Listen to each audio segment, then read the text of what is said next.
আপনি আপনার ভাগ্যের উন্নতি চাইছেন, ভাগ্যকে খুব আপডেট করতে চাইছেন, অনেক সময় অনেকভাবে আপনি কষ্ট ভোগ করছেন, চিন্তার কোনো কারণ নেই।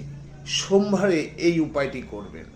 নমস্কার, আমি শ্রী মিলন অধিকারী। দেখতে থাকুন শ্রী মিলন অধিকারীর চমৎকার টোটকা। চ্যানেলটিকে সাবস্ক্রাইব, লাইক এবং শেয়ার, কমেন্ট বক্সে কমেন্ট করবেন।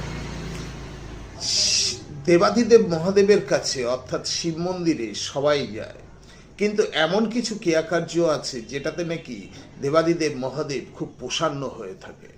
সেই উপায়টি আপনি করুন, করে আপনার ভাগ্যে পরিবর্তন দিনে দিনে বৃদ্ধি হবে। আপনি কি করবেন? শিবলিঙ্গের উপরে একটি বরফের চাক দিয়ে দিন, ছোট। তার উপরে 3টে আপনি কি করবেন? জাফরান দিয়ে দিন।